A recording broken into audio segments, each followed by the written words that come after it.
The Bible's New Testament begins with the book of Matthew. Like the three books after it, known as the Gospels, it tells of the birth, life, ministry, death, and resurrection of Jesus of Nazareth. Written in the latter half of the first century, many scholars and historians believe it was written by Matthew, one of the disciples of Jesus. Matthew was a tax collector in the area of Capernaum for the occupying Roman authority. Bible teacher Michael Card takes us on a journey to Israel, the land of the Bible, to explore the life, times, and words of Matthew, words that prove the identity of Jesus Christ as Messiah, and what that means to those who choose to follow him.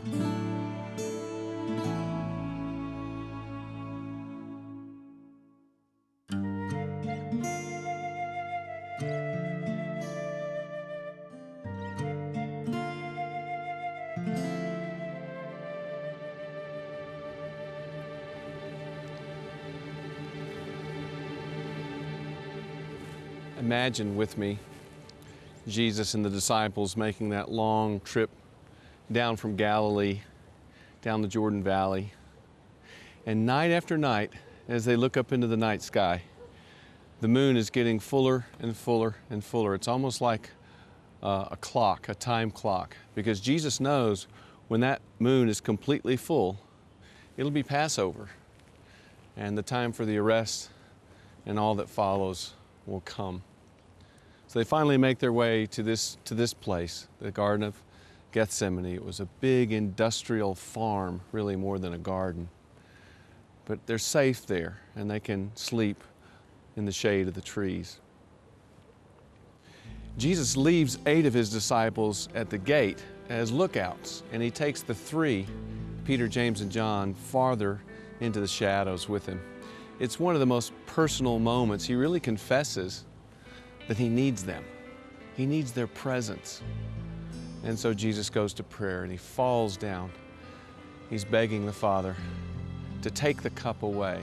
He's looking God in the face and saying, I know what you want me to do, but I want out. If there's any way out, I want it. So for the first time, I think the Father's will and Jesus' will are battling in the garden. Gethsemane is the battle before the final war. If there hadn't been a Gethsemane, there would have never been a Calvary.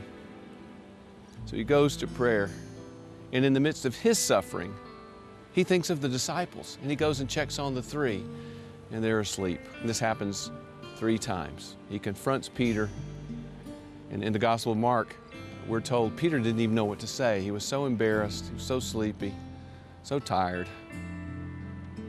Jesus finally goes back to prayer, and he says, Father, your will be done. The victory was won when he spoke those words. And remember, those are words that he taught his disciples to pray way back in chapter 6. He goes back one more time to find the disciples, and he finds them again asleep. Jesus is all alone. The people he trusted and depended on, the people he opened his heart to, have let him down. No man was ever more alone than Jesus of Nazareth in this garden. Covenants in the Old Testament are often established in blood, and the New Covenant is no different. Only the blood will be Jesus' blood. Like the Passover lamb, whose blood marked the doorposts of the houses of the Israelites, so the angel of death would pass over.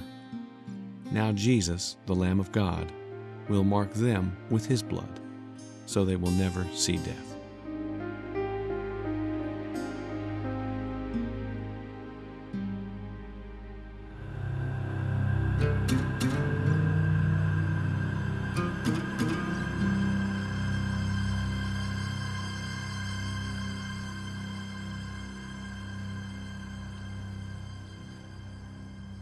Judas appears with a detachment of soldiers. They're armed, they have clubs, they have swords, they have lanterns and torches. They're expecting to have to search through the garden and find Jesus, but they don't have to do that. Jesus comes right up to the crowd, and Judas greets him the way he would normally greet him. He gives him a kiss. But Jesus isn't going to play along with this. He confronts Judas. "Why have you come?"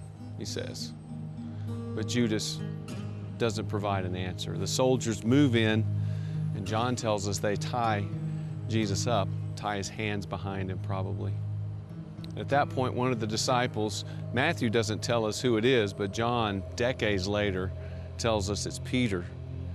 Peter jumps into the midst. He grabs a little sword, and he cuts off the ear of the servant of the high priest, rendering him unable to serve the high priest anymore, because you can't work in the temple if you're maimed in some way.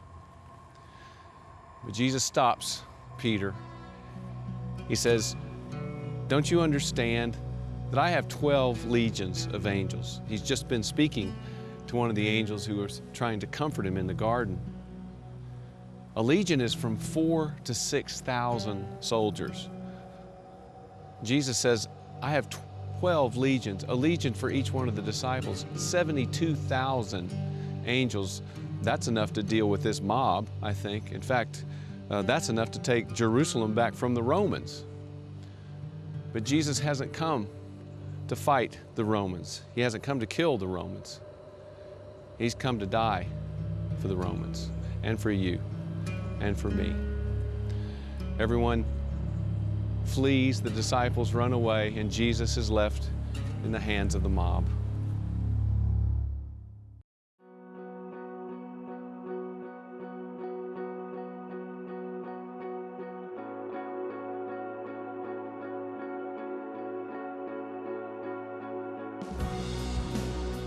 We all come from different walks of life.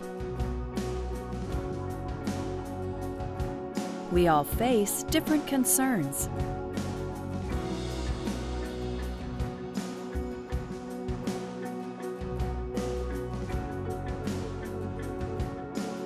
But there's a place we can all turn to find hope and encouragement for our lives.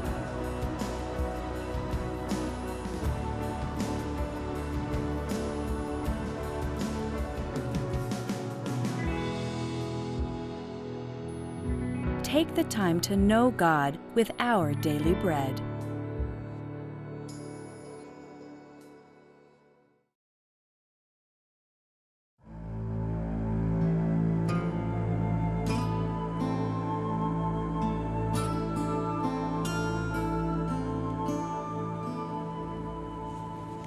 They finally begin their mock trial.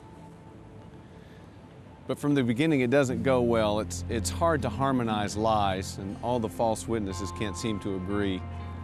Finally, somebody brings up a charge from 2 to 3 years earlier, all the way back to John chapter 2, where Jesus said, "If you tear down this temple, I'll raise it again in 3 days." This is a charge that followed Jesus and his followers. Stephen is basically stoned because he follows the one who spoke against the temple. They can finally get 2 of the false witnesses to agree on that. But by this point, Jesus sees it all as pointless, and he gives them what they wanted. He says someday they'll see him seated at the right hand of the power. Jesus doesn't use the word God. He avoids that word with the high priest. He refers to God as the power. That's all they needed. They tear their robes, they spit in his face, and they begin beating him. He was already bloody from the agony in the garden.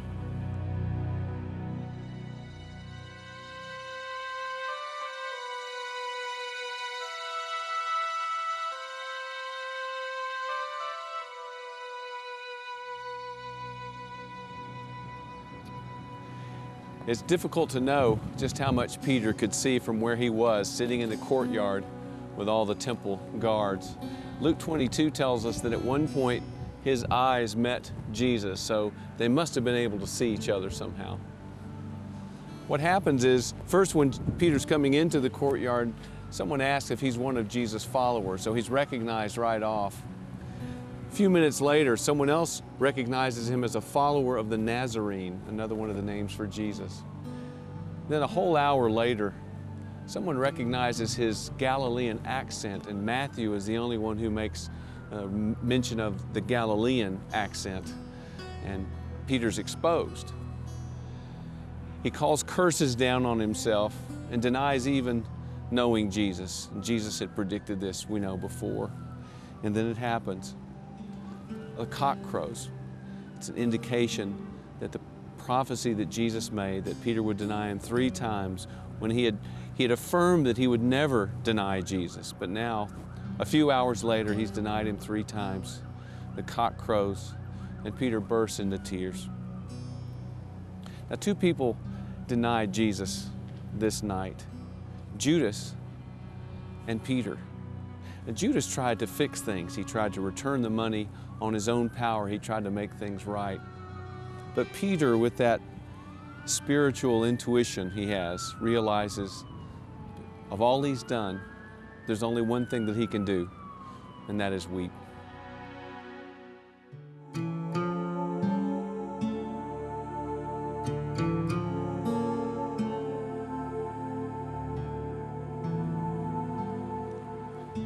This is the Hinnom Valley, a valley where in Old Testament time, some Israelites actually sacrificed their children to the god Molech. So this is a dark place. This is a place that's associated with death. And this is the valley where Judas comes. According to the old orthodoxy, you can redeem yourself. You can make things right. And when Judas sees Jesus led away, he tries to return the money, but of course they won't take the money back. It's tainted. So he comes to this place and in despair takes his own life. The sickness unto death is despair. Judas might have found forgiveness if he hadn't denied the only person he might have come to for forgiveness.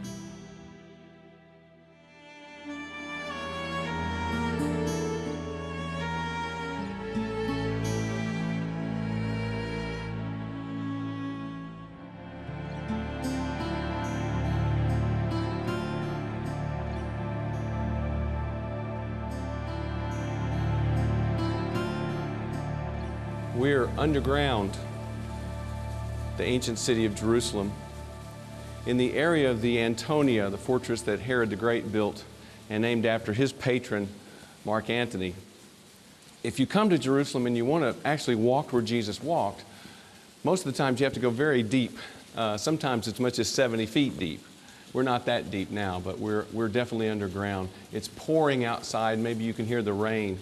So this is a good place to be on a day like today to talk about one of the really dark characters in the story of the crucifixion of Jesus, and that's Pilate.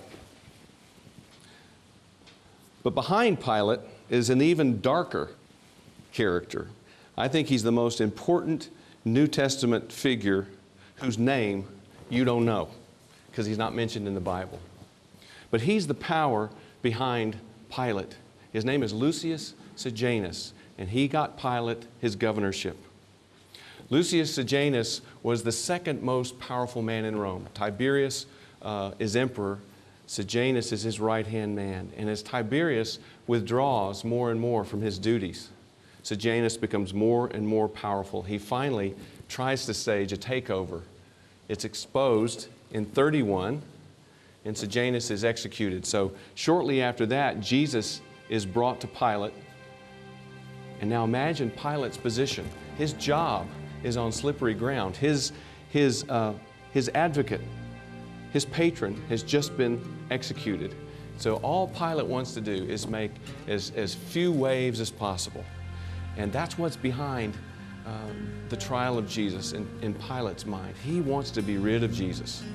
And so he offers them Barabbas, offers them an exchange. That doesn't work. His wife sends word. She's been having dreams about Jesus, have nothing to do with him. That doesn't work. And finally, he does a very Jewish thing. He washes his hands before the crowd and says, I don't want to have anything to do with this. You take care of this problem. But he orders that Jesus be flogged before he's sent to the cross, a very Roman thing. This is not a Jewish flogging. All the Jesus movies are wrong. This is not 39 stripes. It's a Roman flogging. And there's only one stipulation in Roman law in regards to flogging, and that is that a man will be flogged until the flesh hangs from his back.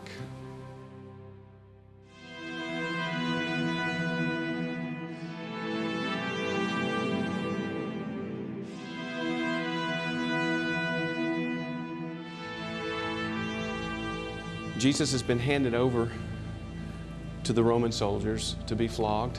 You always flogged a person before you crucified them. It hastened their death. And so from this point on in the Gospels, all of the torment that Jesus experiences is uniquely Roman. The crown of thorns, that's a vegetative crown. We think of crowns as golden and having jewels on them. But in the Roman world, just think of the pictures of Julius Caesar you've seen. He has a laurel crown. It's a vegetative crown. The winner of the Isthmian Games in Corinth would be given a crown of withered celery. Sounds kind of silly, but that was the big prize. And so the thorny crown that the Roman soldiers place on Jesus' head is a uniquely Roman joke, a very sick joke. Jesus has, in essence, become their plaything. They're playing a game with him.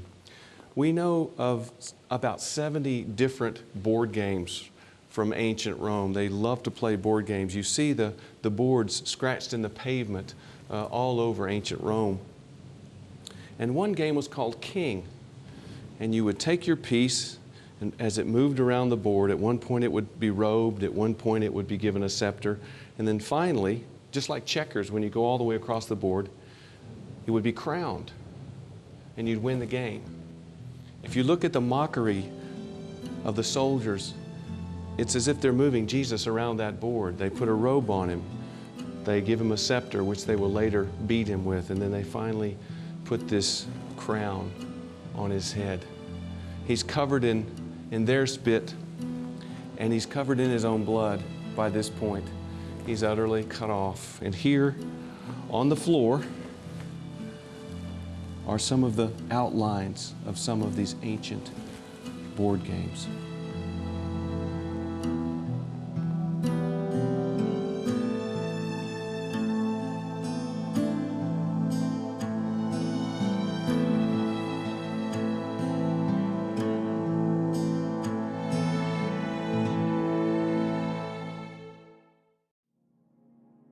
It doesn't just happen. You go out day after day, week after week, month after month. Discipline is necessary for physical and spiritual growth. Sometimes it feels great. Other times, it hurts. But you keep at it.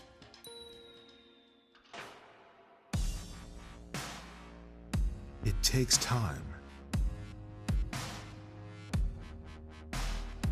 And you make it a priority. It might not be easy, but it's worth it.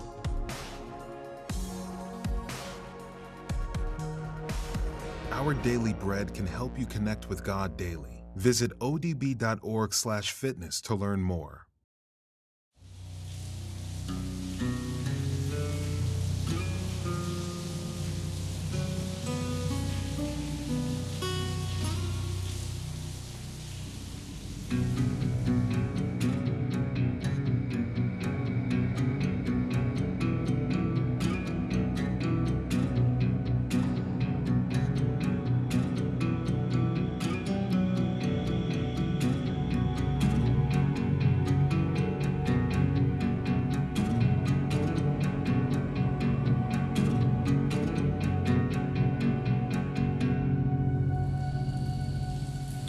The creeds all say that Jesus descended into hell as part of the suffering on the cross. I thought this would be a good place to talk about that, the crucifixion, because here we are under the Antonia fortress, a moat that was dug by Herod the Great, and a vaulted ceiling that was constructed by Hadrian later on when he rebuilt the city. But this is as much like Dante's Inferno as I could possibly imagine. Now, the Gospels are all very minimalistic when it comes to details about the crucifixion of Jesus. Mostly they say, and there they crucified him. Matthew gives us more detail than any of the Gospels, and he's very dramatic, is Matthew, when he tells us about the crucifixion. We have an earthquake. In fact, there are two earthquakes. There's another earthquake when Jesus is raised. We have the tearing of the curtain of the temple. We have dead people coming alive again and coming out of their tombs. We have soldiers fainting from fear. It's a very dramatic telling. And all the while, Jesus is there in the darkness, a darkness that can be felt, a darkness that covers the whole country. The priests and the Levites are standing before Jesus and they're shouting, "He saved others, but He can't save Himself." They don't understand that Jesus saves others by not saving Himself.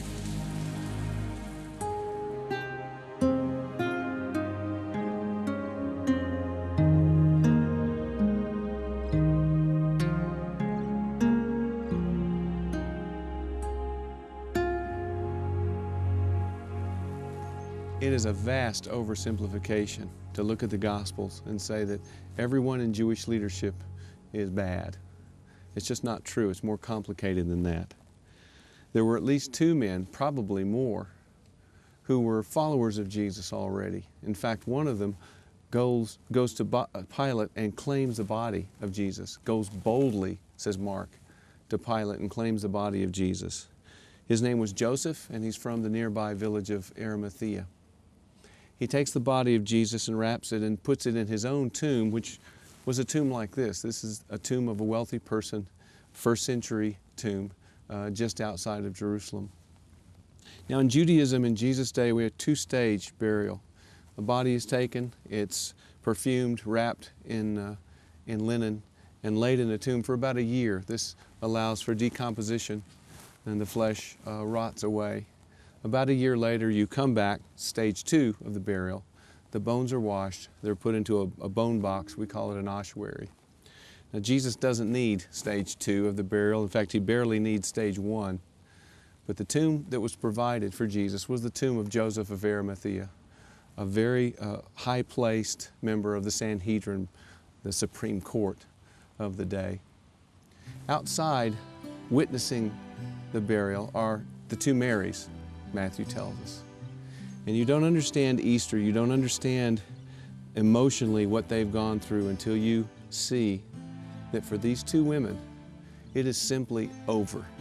Everything that they've left home for, everything that they've staked their lives on, it's all over.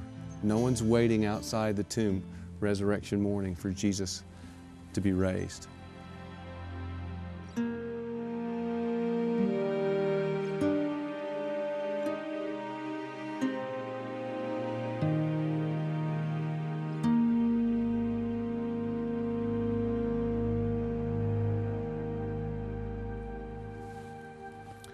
Jesus had told them again and again that He would be crucified and on the third day raised to life. But I don't think the disciples were listening. After they heard the word crucified, they stopped listening. And so none of them were expecting Him to be raised on the third day. But apparently the Pharisees were listening. After Jesus is placed in the tomb, they begin to worry that someone, one of Jesus' followers, might fake the resurrection by stealing the body. So they ordered that a guard be posted and the tomb be sealed. And they do this for 3 days. So they make the tomb absolutely secure. I think it's interesting that their paranoia has given us our strongest evidence. By making sure that the resurrection wasn't faked, they've given us our best proof.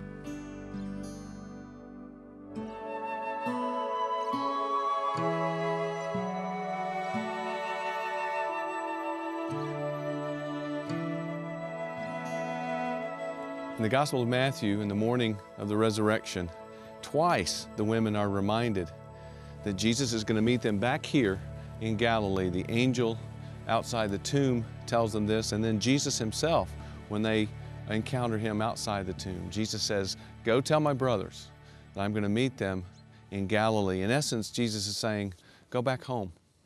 I'm going to meet you back home. He gathers on an undisclosed mountain. We don't know where it was, but I like to think it looked like this, overlooking the Sea of Galilee.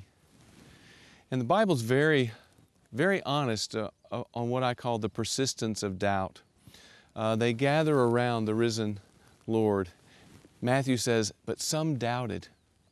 I find that incredible. And in John 21, when he meets them down on the shore of the lake, it says, and none of them dared ask, who are you? Because somehow there's this doubt. But the Bible is an honest book, and there are people that were still struggling with this. Jesus gives them finally his charge. He says, all authority in heaven and on earth has been given to me. Go therefore and make disciples of all nations, baptizing them in the name of the Father and of the Son and of the Holy Spirit, teaching them to observe all that I've commanded you. And here come the final words of Jesus in the Gospel of Matthew. He says, and behold, I'm with you always, even to the end of the age. That desire to be with us is what it is all about. It's the thought that holds the whole Bible together, whether it's God searching for Adam and Eve in the garden after the fall, or whether it's the tabernacle that God gives the Israelites the design for so that He can dwell with them, the temple so that He can dwell with them, the law so that they can walk with Him and be His people and He can be their God, or whether it's the incarnation, Jesus' incarnation name is Emmanuel, God with us, or whether it's the cross that finally makes possible that deepest desire that we can be with God, that God can dwell with us, dwell in us. Those are His final words in Matthew. I'm always going to be with you. You can't be alone. You could never be alone.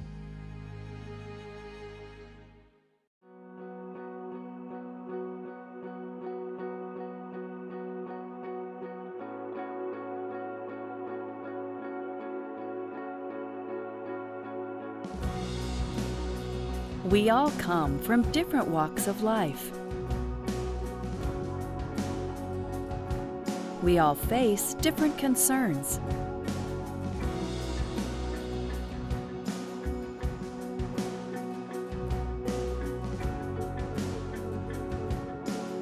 But there's a place we can all turn to find hope and encouragement for our lives.